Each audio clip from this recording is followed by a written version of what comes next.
गोस्वामी तुलसीदास जी ने एक पंक्ति में नैमिषारण्य तीर्थ का व्याख्यान करते हुए कहा, तीर्थवर नैमिष विख्याता, अति पुनीत साधक सिद्धिदाता। अर्थात जो साधक संत महात्मा नैमिषारण्य में सेवा, साधना, तपस्या आदि करने के लिए आते हैं, उनकी सेवा, साधना, तपस्या निश्चित ही पूर्ण होती है।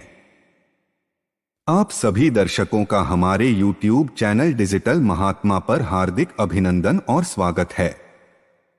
आज हम पौराणिक कथाओं के माध्यम से ऋषि मुनियों की अति प्रिय तपोस्थली नैमिषारण्य के बारे में जानकारी देने का प्रयास करेंगे।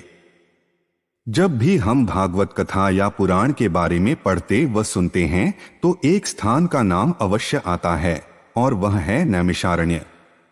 प्राचीन काल से ही यह स्थान सभी ऋषि मुनियों का पावन स्थान रहा है। यहीं पर रहकर कई ऋषि मुनियों ने तप किया, शिक्षा प्राप्त की और विभिन्न प्रकार की भागवत कथाओं का व्याख्यान किया। इसीलिए नैमिषारण्य को एक अद्भुत तपस्थली के रूप में जाना जाता है। इसी पावन स्थान पर महर्षि वेद व्यास जी ने कई वेदों व पुराणों की रचना की।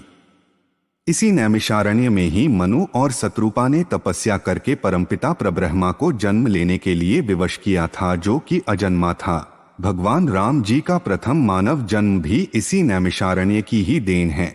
नैमिषारण्य का पावन क्षेत्र आधुनिक भारत के उत्तर प्रदेश राज्य की राजधानी लखनऊ से उत्तर पश्चिम की दिशा में लगभग 55 किलोमीटर दूर सीतापुर जिले में गोमती नदी के पश्चिम तट पर बसा है। इस तीर्थ के बारे में अनेक प्रकार की कथाएं और अनेकों मान्यताएं हैं। उनमें से एक प्राचीन कथा में वर्णन आता है कि सतयुग में महान ऋषियों ने भगवान ब्रह्मा से प्रार्थना की थी कि पृथ्वी पर किसी ऐसे सुरमय और पवित्र स्थान के बारे में बताने की कृपा करें, जहां पर सभी ऋषि मुनि व संतजन अपनी साधना व तपस्या बिना किसी बाधा व विघ्न के शांत भाव से पूर्ण कर सकें, जिससे मानव जाति का कल्याण हो सके।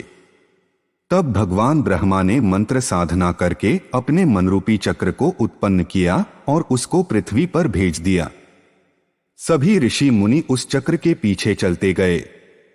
सारी पृथ्वी की परिक्रमा करने के बाद यहाँ इसी विशाल आरण्य अर्थात वन क्षेत्र में उस चक्र का नैमिष अर्थात तीखा बाहरी किनारा टकराया और पृथ्वी के अंदर चला गया और वहां से जल निकल गया था। फिर अनेक देवताओं, ऋषि मुनियों और संतों ने इस स्थान की यात्रा की और आरण्य क्षेत्र में नैमिष द्वारा खोजे गए इस स्थान को नैमिषारण्य कहते हैं। कई कथाओं में भगवान विष्णु के चक्र के भी यहाँ पर गिरने का उल्लेख है। लगभग 10 कोस पर फैले इसी क्षेत्र में महाभारत काल के पहले अनेक धर्म सभाओं का आयोजन किया गया तथा कई पुराणों की रचना हुई थी। आज भी अनेकों संत महात्मा यहाँ पर आकर सेवा, साधना व तपस्या करते हैं, जिससे समाज का कल्याण हो सके। कूर्म पुराण में भी वर्णन आता है कि यह स्थान भगवान शंकर को अत्यंत प्रिय है। यहाँ पर पूजा पाठ, तप, दान व श्राद्ध करने का भी विशेष महत्व है। आज के आधुनिक युग में यह क्षेत्र निनखर या निनसर के नाम से प्रसिद्ध है, जहाँ पर अनेक मंदिर व तालाब हैं। नैमिषारण्य में कई दर्शनीय तीर्थ स्थल हैं, जिनमें से चक्रतीर्थ यहाँ का मुख्य पवित्र सरोवर है, जिसके मध्य भाग से निरंतर जल निकलता रहता है और बाहरी भाग में तीर्थ यात्री स्नान करते हैं, जिसके चारों ओर यात्रियों के आने जाने के लिए सीढ़ियां निर्मित हैं। मान्यता है कि इस सरोवर में स्नान करने से मानव की आत्मा पाप रहित होकर शुद्ध हो जाती है। चक्रतीर्थ के आसपास सरस्वती जी का मंदिर, राम जानकी का मंदिर, संघी ऋषि का मंदिर, गौ जी का मंदिर, सूर्य नारायण का मंदिर, चक्र नारायण का मंदिर, गणेश जी का मंदिर तथा गोदावरी, गौघाट व चरणकुंड जैसे कई स्थान हैं। इसी क्षेत्र में हनुमानगढ़ स्थित है। यहाँ एक पहाड़ी के ऊपर हनुमान जी का भव्य मंदिर है, जिसमें हनुमान की दक्षिण मुखी अत्यंत भव्य स्वयंभू मूर्ति स्थापित है। हनुमान जी के कंधे पर राम लक्ष्मण भी बैठे दिखाई देते हैं। यहाँ पर मां ललिता देवी का मंदिर भी है। जब इस स्थान पर चक्र गिरा तो वह पृथ्वी के अंदर बहुत तेजी से आगे जा रहा था। तब मां ललिता देवी ने उसे रोककर स्थिर कर दिया और इस स्थान पर पवित्र जलकुंड निर्मित हो गया। मां ललिता का एक छोटा प्राचीन मंदिर कुंड से दूर भी स्थित है, जहां पर सभी भक्त लोग मां ललिता देवी की मूर्ति रूप में श्रद्धा भाव से पूजा करते हैं। यहाँ पर दधीची कुंड भी स्थित हैं।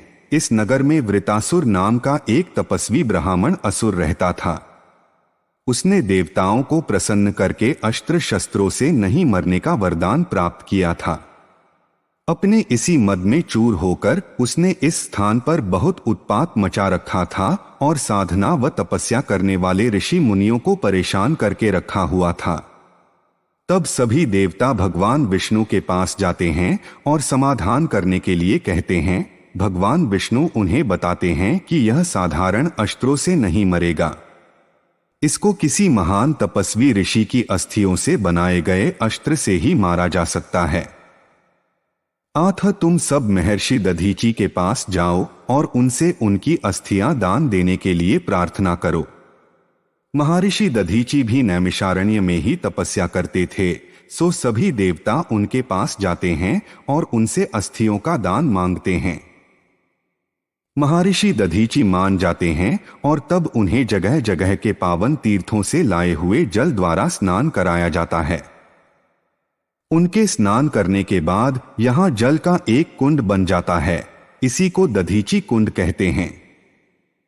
फिर इंद्रदेव दधीची द्वारा दान की हुई अस्थियों का बजर के रूप में प्रयोग करके वृतासुर असुर का वध करते हैं और सभी देवता व ऋषि मुनि अत्यंत प्रसन्न हो जाते हैं। यहाँ पर एक मंदिर के अंदर सुखदेव जी और बाहर व्यास जी की गद्दी भी है। व्यास जी ने इसी स्थान पर रहकर अनेक पवित्र ग्रंथों व महाकाव्यों की रचना की थी। इसके अतिरिक्त नैमिषारण्य के सुंदर वन के अंदर अनेक प्रकार के आश्रम तथा मंदिर स्थापित हैं, जो कि आज भी बाहरी सभ्यता से दूर एक आकर्षक, पवित्र और दर्शनीय स्थान बने हुए हैं। आज भी प्रत्येक अमावस्या के दिन यहाँ पर मेला लगता है और बहुत दूर दूर से भक्त लोग नैमिषारण्य के पावन तीर्थ में आकर चक्रकुंड के जल से स्नान करते हैं और पाप रहित होते हैं।